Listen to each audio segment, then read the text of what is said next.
আপনি আমি যদি গুনাহ থেকে বাঁচতে চাই, চারটি বিষয় যদি আপনি আমি স্মরণ রাখতে পারি দুনিয়ায় চলার পথে, তাহলে ইনশাআল্লাহ আশা করা যায় আমরা সকল প্রকারের গুনাহ থেকে নিজেকে বিরত রাখতে পারবো, নিজের নফসটাকে পরিশুদ্ধ করতে পারবো, নিজের নফসটাকে আত্মশুদ্ধি করতে পারবো।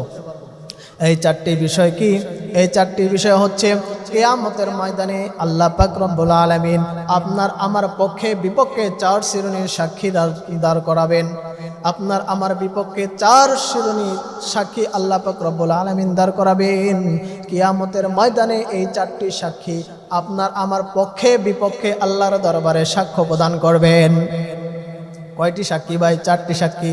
এক নম্বরের সাক্ষী হচ্ছে আপনার আমার পক্ষে বা বিপক্ষে সাক্ষ্য প্রদান করবেন, এক নম্বরের সাক্ষী হচ্ছে জমিন, দুই নম্বরের সাক্ষী হচ্ছে ফেরেশতা, তিন নম্বরের সাক্ষী হচ্ছে আপনার আমার অঙ্গ প্রত্যঙ্গ, চার নম্বরের সাক্ষী একই সাক্ষী। এই সাক্ষী হলে অন্য কোনো সাক্ষীর কোনো প্রয়োজন নাই। সেই চার নম্বরের সাক্ষীটা হচ্ছেন স্বয়ং আল্লাহ। চার নম্বর সাক্ষী কি ভাই? স্বয়ং আল্লাহ তাআলা আপনার আমার সাক্ষীর জন্য যথেষ্ট। এই চারটি সাক্ষীর ব্যাপারে বিস্তারিত জানার দরকার আছে নাকি নাই? এখন আমরা এই চার শ্রেণীর সাক্ষীর ব্যাপারে কথা বলবো ইনশাআল্লাহ। আল্লাহ তাআলা বলেন, তোমার আমার পক্ষে বিপক্ষে কিয়ামতের ময়দানে যে সাক্ষ্য প্রদান করা হবে তার এক নম্বরের সাক্ষী হচ্ছে জমিন। সূরাতুল মুলুকের 16 নম্বর আয়াতে আল্লাহ পাক রব্বুল আলামিন বলেন, আআমিনতুম মান ফিস সামাই আন ইয়াখসিফা বিকুমুল আরদা ফাইযা হিয়া তামুর। হে মানব সকল, তোমরা যে দুনিয়ার জমিনে এমন আধিক্যতার সাথে চলো, এমন অহংকারের সাথে চলো, তোমরা কি আসমানওয়ালার ব্যাপারে নিশ্চিন্ত হয়ে গিয়েছো যে আসমানওয়ালা চাইলেই তোমাদেরকে জমিনের নিচে ধসিয়ে দিতে পারেন না? জমিনগুলো থরথর করে কাঁপতে থাকবে। তোমরা কি নিশ্চিত হয়ে গিয়েছো যে আল্লাহ তাআলা চাইলে তোমাদেরকে জমিনের নিচে ধসিয়ে দিতে পারেন না? আল্লাহ তাআলা চাইলে আপনাকে আমাকে জমিনের নিচে ধসিয়ে দিতে পারেন কি পারেন না? আল্লাহ তাআলা অবশ্যই জমিনের নিচে ধসিয়ে দিতে পারেন। যারা বলেন ঠিক কিনা? জমিনের নিচে ধসিয়ে দেওয়ার ঘটনা আমাদের সমাজে, আমাদের পৃথিবীতে ঘটেছে কি ঘটে নাই? এই তো গত কিছুদিন আগে 31শে অগস্ট আফগানিস্তানে 6.2 মাত্রায় ভূমিকম্পের কারণে প্রায় 2200 মানুষ ইন্তেকাল করেছেন, 3600+ মানুষ আহত হয়েছেন এবং কি 7000-এরও বেশি বাড়ি ক্ষতিগ্রস্ত হয়েছে। তাহলে আল্লাহ তাআলা চাইলে আপনাকে আমাকে জমিনের নিচে ধসিয়ে দিতে পারেন। জোরে বলেন ঠিক কিনা? আল্লাহ তাআলা আপনাকে আমাকে জমিনের নিচে ধসিয়ে দেওয়া থেকে হেফাজত করুন। সকলে বলে আমিন। আল্লাহ তাআলা বলেন সূরাতুল জিলজালের 4 নম্বর আয়াত, ইয়াউমা ইযিন তুহাদ্দিসু আখবারাহা। কিয়ামতের ময়দানে জমিন আপনার আমার বৃত্তান্তগুলো বর্ণনা করতে থাকবে। আল্লাহর হাবিব রাসূল আরবি সাল্লাল্লাহু আলাইহি ওয়াসাল্লাম তিরমিজি শরীফের 2429 নম্বর হাদিসে বলেন, আল্লাহর হাবিব সাল্লাল্লাহু আলাইহি ওয়াসাল্লাম সূরাতুল জিলজালের এই 4 নম্বর আয়াত তেলাওয়াত করলেন, ইয়াউমা ইযিন তুহাদ্দিসু আখবারাহা। আল্লাহর হাবিব এই আয়াত তেলাওয়াত করার পরে সাহাবীদেরকে বললেন, ও সাহাবীরা, তোমরা কি জানো আল্লাহ তাআলার সামনে জমিন কিভাবে বৃত্তান্তগুলো বর্ণনা করতে থাকবে? সাহাবা একরাম বলে, ক্বালুল্লাহু ওয়া রাসূলুহু আ'লাম। আল্লাহ এবং আল্লাহর রাসূল ভালো জানেন। আল্লাহর হাবিব রাসূল আরবি সাল্লাল্লাহু আলাইহি ওয়াসাল্লাম বলেন, ফা ইন্না আখবারাহা আন তাশহাদা আলা কুল্লি আবদিন আও আমাতিন বিমা আমিলা আলা যহরিহা আন তাকুলা আমিলা কাযা ওয়া কাযা ইয়াউমা কাযা ওয়া কাযা। সেই দিন জমিনগুলো বলতে থাকবে, মালিক অমুক গ্রামের অমুক ব্যক্তি অমুক জায়গায় অমুক গুনার কাজে লিপ্ত হয়েছে, আমি জমিন তার বিরুদ্ধে সাক্ষী দিলাম, আমি জমিন তার বিচার চাই। জমিন সাক্ষ্য দেওয়া শুরু করবে, মালিক তোমার ওই অমুক বান্দা আমি দেখেছি অমুক জায়গায় অমুক 4 স্টলের সামনে বেগানা নারীর নৃত্য দেখেছে, বেগানা নারীর মুভি দেখেছে, কত কি দেখেছে, গুনার কাজে লিপ্ত হয়েছে। আল্লাহ, আমি জমিন তার বিরুদ্ধে সাক্ষ্য দিলাম, আমি তার বিচার চাই। তাহলে ভাই, জমিন আপনার আমার পক্ষে বিপক্ষে আল্লাহর দরবারে কি করবে? আপনার আমার পক্ষে বিপক্ষে আল্লাহর দরবারে সাক্ষ্য প্রদান করবে। সেই জন্যে দুনিয়ার জমিনে যখনই আমরা চলবো একথা স্মরণ রাখবো, আমরা যেই জমিন দিয়ে হাঁটছি, আমরা যে জমিন দিয়ে অহংকারের সহিত হাঁটছি, আমরা যে জমিন দিয়ে বুক ফুলিয়ে হাঁটাচলা করতেছি, অন্যায়কে অন্যায় মনে করতেছি না, এই জমিন কিয়ামতের ময়দানে আপনার আমার পক্ষে বিপক্ষে আল্লাহর দরবারে সাক্ষী দিবে। ঠিক কিনা ভাই? 2 নম্বরের সাক্ষী আল্লাহ তাআলার ফেরেশতা। সূরা ইনফিতরের 10 থেকে 14 নম্বর আয়াতে আল্লাহ পাক রব্বুল আলামিন বলেন, ওয়া ইন্না আলাইকুম লাহাফিজিন কিরামান কাতিবিনা ইয়ালামুনা মা তাফআলুন ইন্নাল আবরারা লাফি নাঈম ওয়া ইন্নাল ফুজ্জারা লাফি জাহিম। আল্লাহ তাআলা বলেন, নিশ্চয়ই তোমাদের কাছে সংরক্ষণকারী ফেরেশতা, যত্নবান ফেরেশতাগণ রয়েছেন। তোমরা যা করো তারা তা জানে। সম্মানিত লেখকবৃন্দ, ওয়া ইন্না আলাইকুম লাহাফিজিন, যত্নবান সংরক্ষণকারী ফেরেশতা, কিরামান কাতিবিন, সম্মানিত লেখকবৃন্দ, ইয়ালামুনা মা তাফআলুন, তোমরা যা করো তা তারা জানে। ইন্নাল আবরারা লাফি নাঈম, নিশ্চয় নেককারদের জন্য রয়েছে জান্নাত। ওয়া ইন্নাল ফুজ্জারা লাফি জাহিম, পাপিষ্ঠদের জন্য রয়েছে জাহান্নাম। তাহলে আপনার আমার কাছে সংরক্ষণকারী ফেরেশতাগণ রয়েছে, লেখকবিন্দু রয়েছেন, সম্মানিত লেখকবিন্দু রয়েছেন। এখন প্রশ্ন হতে পারে, আল্লাহ তাআলা বলেছেন যে আপনার আমার সঙ্গে সম্মানিত লেখকবিন্দু রয়েছেন, এখন লেখকবিন্দু কি লেখেন? আল্লাহ তাআলা তো সেই কথা বলেন না, তাই না ভাই? এটা তো আমাদের প্রশ্ন করতে পারি। এই প্রশ্নের জবাব আল্লাহ তাআলা দিয়েছেন। সূরাতুজ যুখরুফের 80 নম্বর আয়াতে আল্লাহ তাআলা বলেন, আম ইয়াহসাবুনা আন্না লা নাসমাউ সিররাহুম ওয়া নাজওয়াহুম। আল্লাহ তাআলা বলেন, তারা কি মনে করে তাদের কানাকানি কথা, তাদের গোপন কথা আমি আল্লাহ তাআলা জানি না? তারা কি মনে করেন যে তাদের কানাকানি কথা, তাদের গোপন কথা আমি আল্লাহ তাআলা জানি না? না না, তাদের ধারণা ভুল। কোনো বান্দা যদি নিজের চক্ষুটাকে বন্ধ করে, জবানটাকে বন্ধ করে আল্লাহকে ডাকে, হাদিসে কুদসিতে আল্লাহ তাআলা বলেন, ইন যাকারানি ফি নাফসি যাকারতুহু ফি নাফসি, কোনো বান্দা যদি অন্তরে অন্তরে আমি আল্লাহকে স্মরণ করে, আমি আল্লাহও তাকে অন্তরে অন্তরে স্মরণ করে। যারা বলুন না সুবহানাল্লাহ। আল্লাহ তাআলা বলেন, তারা যে কানাকানি কথা বলে, গোপনে কথা বলে, আমি তাও জানি, আমি তাও দেখি। শুধু তাই না, বালা ওয়া রাসূলুনা লাদাইহিম ইয়াকতুবুন, আমার ফেরেশতাগণ তা লিখিতবদ্ধ করে রাখে। তাহলে কি জানলাম? আমাদের কাছে সম্মানিত লেখকবিন্দু রয়েছেন, আমরা যা করি তারা জানেন এবং লেখেন। যারা বলেন ঠিক কিনা?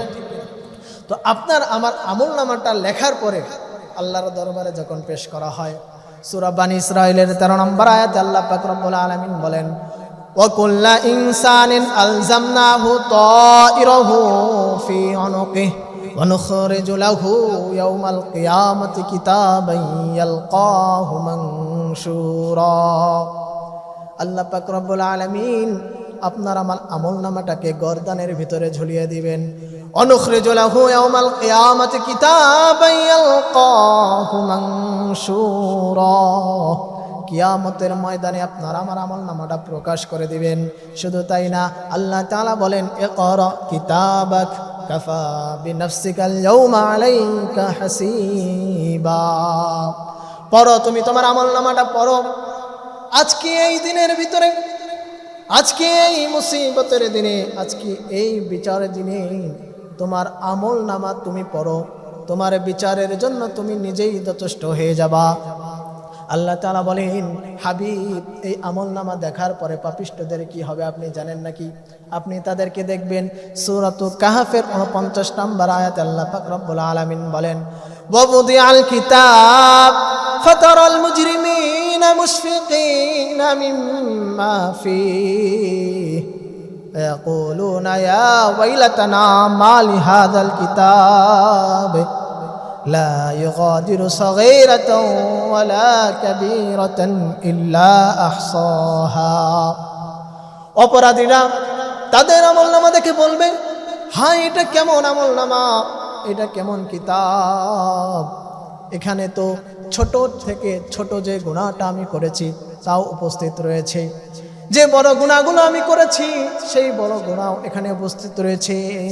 রাতের অন্ধকারে একাকী রুমের ভিতরে খাটের উপরে শুয়ে কম্বলের নিচে কি গুনাহটা করেছি সেই গুনাহটাও তো এখানে লেখা রয়েছে।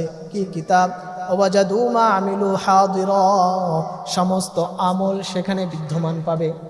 শুধু তাই না, সূরা নাবার 40 নম্বর আয়াতে আল্লাহ পাক রব্বুল আলামিন বলেন, সেদিন কাফের বেঈমানদের তো এমন অবস্থা হবে, কাফের বেঈমানরা বলতে থাকবে, ইয়াউমা ইয়ানজুরুল মারউ মা কদ্দামাত ইয়াদাহু ওয়া ইয়াকুলুল কাফিরু ইয়া লাইতানি কুনতু তুরাবা, হায় আমি যদি মাটি হয়ে যেতাম, হায় আজকে যদি বিচারের দিন আমি মাটি হয়ে যেতে পারতাম, আমার কোনো হিসাব হতো না, আমি যদি মাটি হয়ে যেতে পারতাম। কাফেরদের এই অবস্থা হয়ে যাবে।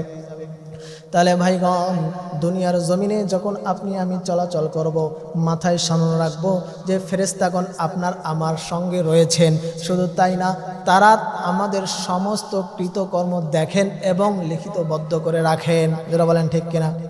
3 নম্বর সাক্ষী আপনার আমার পক্ষে বিপক্ষে আল্লাহর দরবারে সাক্ষ্য প্রদান করবে, সেটা হচ্ছে আপনার আমার অঙ্গ প্রত্যঙ্গ। আল্লাহ তাআলা সূরা ইয়াসিনের 66-67 নম্বর আয়াতে বলেন, এটা এবার চিন্তা করেন, যদি আল্লাহ তাআলা আপনার আমার চক্ষু না দিতেন, আপনার আমার চক্ষুগুলো যদি আল্লাহ তাআলা মুখের সাথে ধসিয়ে দিতেন, তাহলে কেমন হতো, আমরা কিভাবে চলাচল করতাম? আল্লাহ তাআলা বলেন সূরা ইয়াসিনের 66 নম্বর আয়াত, আল্লাহ পাক রব্বুল আলামিন বলেন, ওয়ালাউ নাশাউ লাতামাসনা আলা আইনিহিম ফাস্তাবাকুস সিরাতা ফাআন্না ইউবসিরুন, আমি যদি চাইতাম আমি তোমাদের চক্ষুগুলোকে ধসিয়ে দিতে পারতাম, তোমাদের চক্ষুগুলোকে তোমার চেহারার সঙ্গে মিলিয়ে দিতে পারতাম, তখন তোমরা কিভাবে চলতা? শুধু তাই না, আল্লাহ তাআলা বলেন, ওয়ালাউ নাশাউ লামাসাখনাহুম আলা মাকানাতিহিম ফামাস্তাতাউ মুদিয়্যাও ওয়ালা ইয়ারজিউন, আমি যদি তোমাদের অঙ্গগুলোকে বিকলাঙ্গ করে দিতাম, তোমাদের চক্ষুটাকে যদি ধসিয়ে দিতাম, তোমাদের যদি পা আমি না দিতাম, তাহলে তোমাদের পাকে যদি বিকলাঙ্গ করে দিতাম, তাহলে তোমরা কিভাবে চলাচল করতে? তাহলে তোমরা কিভাবে চলাচল করতে? না সামনে যেতে পারতে, না পিছনে যেতে পারতে, কোনোভাবেই চলাচল করতে পারতে না। আমি যে তোমাদেরকে অঙ্গ প্রত্যঙ্গ দিলাম, হাত দিলাম, পা দিলাম, বান্দা তোমার এই হাত পা দিয়ে তুমি কিভাবে গুনাহ করো? কিয়ামতের ময়দানে যখন আল্লাহ তাআলা বলবেন, বান্দা তোমাকে আমি হাত পা দিয়েছি, এই গুনাহ কেন করেছো? তখন বান্দা বলবে, আল্লাহ আমি তো করিনি। কি বলবে? আমি তো করি নাই। সূরা ইয়াসিনের 65 নম্বর আয়াত আল্লাহ তাআলা বলেন, আল ইয়াউমা নাখতিমু আলা আফওয়াহিহিম ওয়া তুকাল্লিমুনা আইদিহিম ওয়া তাশহাদু আরজুলুহুম বিমা কানু ইয়াকসিবুন। সেদিন আল্লাহ পাক রব্বুল আলামিন আল ইয়াউমা নাখতিমু আলা আফওয়াহিহিম, আপনার আমার মুখ বন্ধ করে দিবেন, আপনার আমার মুখের ভিতরে মোহর মেরে দিবেন, মুখ দ্বারা কথা বলতে পারবো না। ওয়া তুকাল্লিমুনা আইদিহিম, আপনার আমার হাত আল্লাহর সাথে কথা বলা শুরু করে দিবে। এই হাত দিয়ে আমরা কি করেছি? এই হাত দিয়ে আমরা সুদের টাকা ধরেছি, ঘুষের টাকা ধরেছি, এই হাত দিয়ে আমরা অন্যায়ভাবে মুসলমানদেরকে প্রহার করেছি, কত জুলুম অত্যাচার করেছি। এই হাত আল্লাহর দরবারে কথা বলতে শুরু করে দিবে, বলতে থাকবে, আল্লাহ আমাকে দিয়ে এই কাজ করেছে। তখন আমি তো বলতে পারি, আল্লাহ হাত কথা বলেছে, তার সাক্ষ্য কি?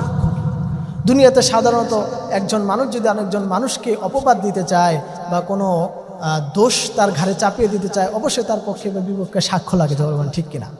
আল্লাহ তাআলা বলেন, ওয়াতাশহাদু আরজুলুহুম বিমা কানু ইয়াকসিবুন, তখন তার পা সাক্ষ্য দেওয়া শুরু করে দিবে। আল্লাহ হাত যা যা বলছে আমি পা তার সাক্ষী দিলাম। আল্লাহ তাআলা সূরা হামিম আস-সাজদার 20 নম্বর আয়াতে বলেন, হাত্তা ইযা মা জাউহা শাহিদা আলাইহিম সামউহুম ওয়া আবসারুহুম ওয়া জুলুদুহুম বিমা কানু ইয়ামালুন। শুধু তাই না, আপনার আমার পক্ষে বিপক্ষে সাক্ষ্য দেবে। ইযা মা জাউহা শাহিদা আলাইহিম সামউহুম, আপনার আমার কান, ওয়া আবসারুহুম চক্ষু, আল্লাহর দরবারে সাক্ষ্য প্রদান করা শুরু করে দিবেন। ওয়া জুলুদুহুম বিমা কানু ইয়ামালুন। শুধু তাই না, আপনার আমার শরীরের চামড়া, এই চামড়াকে পরিচ্ছন্ন রাখার কারণে কত টাকা কত অর্থ অপচয় করেছি, কত স্নো পাউডার কত কিছু মেখে এই চামড়াটাকে আমরা উজ্জ্বল রেখেছি। এই চামড়া আপনার আমার বিপক্ষে সাক্ষ্য প্রদান করা শুরু করে দিবে। তখন মানুষগুলো বলতে থাকবে, ক্বালু লিজুলুদিহিম লিমা শাহিদতুম আলাইনা, ও চামড়া, তোমাকে আমি এত পরিশুদ্ধ করে রাখতাম, তোমাকে আমি এত সুন্দর করে রাখতাম, তুমি কেন আজকে আমার বিপক্ষে সাক্ষ্য প্রদান করতেছো? তখন চামড়া জবাব দিবে, ক্বালু আনতাকানাল্লাহুল্লাযী আনতাকা কুল্লা শাই, যেই আল্লাহ সমস্ত প্রকারের বস্তুকে কথা বলার শক্তি দান করে দিয়েছেন, সেই আল্লাহ আমাকে কথা বলার শক্তি দান করেছে। 4 নম্বর সাক্ষী হচ্ছে, এই সাক্ষী হলে যথেষ্ট, বাকি 3টা সাক্ষ্যর কোনো প্রকার প্রয়োজন নাই। আল্লাহ তাআলা চাইলে এই একটা সাক্ষী আপনার আমার জন্য যথেষ্ট। সেটা কি? আল্লাহ তাআলা সূরা হামিম আস-সাজদার 53 নম্বর আয়াতে বলেন, আওয়ালাম ইয়াকফি বিরাব্বিকা আন্নাহু আলা কুল্লি শাইইন শাহীদ। বান্দা, তোমার কৃতকর্মের সাক্ষ্য প্রদান করার জন্য কি আমি আল্লাহই যথেষ্ট নই? আপনার আমার কৃতকর্মর সাক্ষী দেওয়ার জন্য কি আল্লাহ যথেষ্ট নন? আল্লাহ তাআলাই যথেষ্ট। তাহলে 4টা সাক্ষীর ব্যাপার, এই 4টা সাক্ষীর কথা যদি আমরা সবসময় স্মরণ রাখতে পারি, ইনশাআল্লাহ আশা করা যায় আপনি আমি গুনাহ থেকে অনেকটাই বেঁচে থাকতে পারব। 1 নম্বর সাক্ষী কি ভাই? জমিন। 2 নম্বর ফেরেশতা। 3 নম্বর অঙ্গ প্রত্যঙ্গ। 4 নম্বর আল্লাহ তাআলা স্বয়ং নিজে। আল্লাহ তাআলা আমাদেরকে কথাগুলো মেনে চলার, মাথায় রাখার তৌফিক দান করুক।